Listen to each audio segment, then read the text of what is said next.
Hi folks, just a short video.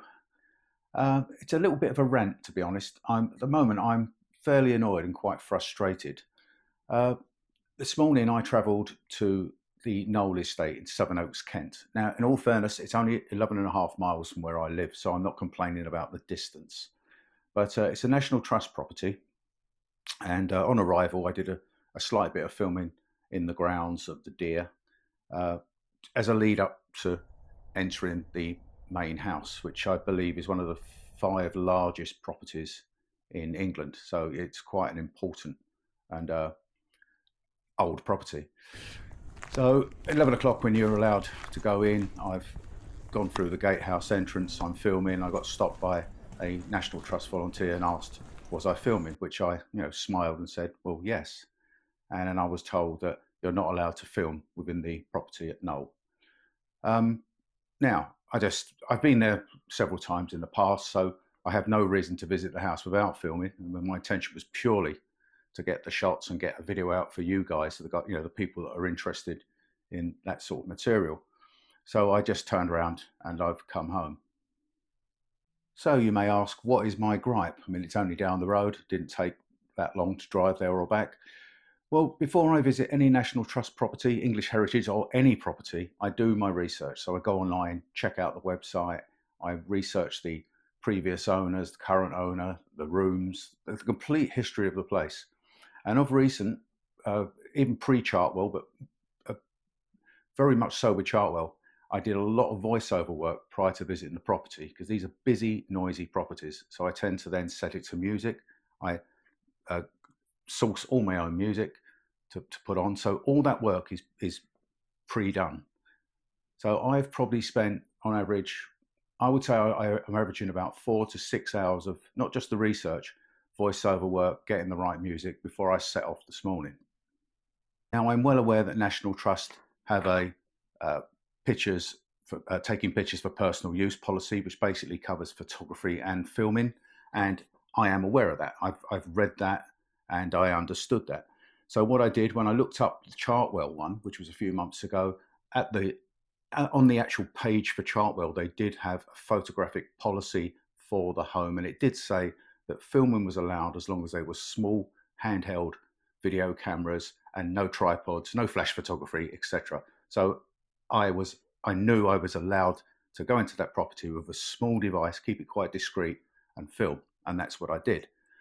I went right through the Knole page. There is absolutely nothing on there. So I just revert back to the actual National Trust main policy, which I'm holding in my hand.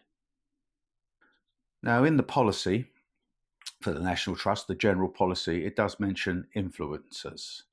Obviously, it's aiming at social media, citizen journalists. So basically, anyone wishing to film that are going to get paid have to contact the National Trust office and actually ask for permission, pay fees, etc. Yeah, I'm a YouTuber, but I don't class myself as an influencer, and I don't class my YouTube channel as a business, to be honest.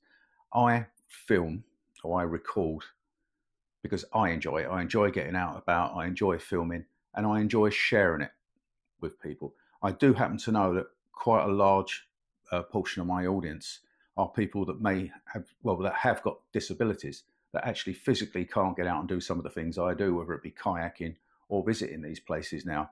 So if you like, I like the fact that I'm doing it for them as well, because at least they can visit these places through my eyes. And also knowing that I have a disability, I have quite bad arthritis in both knees, and I'm still trying to get out there and fight the thing.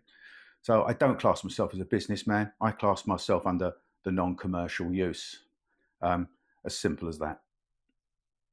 So the main policy says taking photos or filming for private non-commercial use is welcome at most of the places in our care. This means that any of your photographs or footage taken must not be used to earn money, promote a business, or given to photography libraries or agencies. Okay, I understand that. Going on, you're welcome to take photographs or film outdoors. However, taking photographs or filming indoors is dependent on the property you're visiting.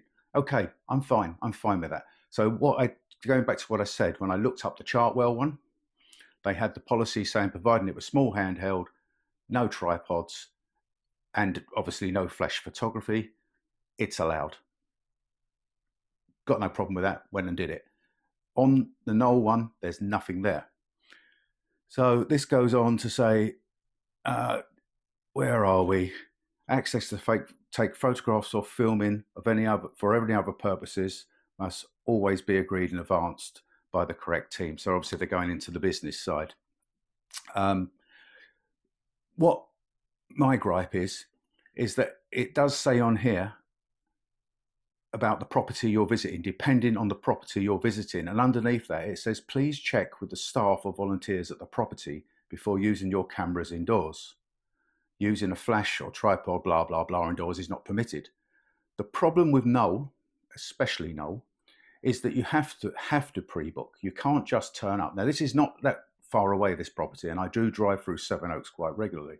So what I've had to do, now I've pre-booked, I've turned up, I've gone into the grounds, I've filmed a little bit of the grounds, I've an hour or so. I've then gone to the main gate and I've had 3 ladies, volunteers, basically say, no filming in here. I then went back to the gatehouse or the entrance and I asked the girl very politely and calmly there, because I know the main policy, and she agreed with them. No filming allowed in the main building. You're welcome to visit. I've visited loads of times. I wanted to film it. Why can they not add, like Chartwell, their little policy on the bottom of the web page? I've come home and I've gone right through it again in case I missed something. It's not there. You have to turn up. Now, say I was, it might sound a bit stupid. I wasn't a member and I traveled 50, 60, 100 miles. I paid pre-booked because you have to pay beforehand. And then I've turned up and then been told I can't film. Would I get a refund? No, because you can still visit. You just cannot use your filming equipment. I'm sorry, it's not right. State on the webpage what the policy is. Don't just leave it for people turning up and then give them the women actually, when I was going in there, were right stern. The girl at the gate was absolutely fine. She was friendly. I was, as far as I'm concerned, I don't understand the problem anyway. If you look what I've got here, the camera I was going to record on is my Insta360 Ace Pro, which I'm now filming on here. I had this, and this is just an example. This is my Osmo Action, but so that is the whole size of the equipment. I wasn't even having the external mic on it because this was going to be music and voiceover until the end when I did my finishing speech, basically. So I don't understand it. What harm? I can understand flash photography, and there's some very, very, ancient pieces there and paintings. But what harm does a tiny little camera with no flash do to the property or the contents of the property? Now, if you know any different, please let me know. And if you've had the same experience, please write in the comments below. I'd like to know what you think. But at the moment, I'm really peeved. It's not just the driving there and the driving back. It's the hours of preparation I've put into this video, and it's all for nothing. I may as well just delete it. Right, well, that's my rant. To those of you that were looking forward to seeing this video, because I did post on social media that I was going to Knole and I was going to get get it all documented. I apologise. I can't. It's nothing. It's beyond my control. But so I'm sorry I couldn't get that video out for you. But there you go. Anyway, till the next video. See you all soon. Bye for now.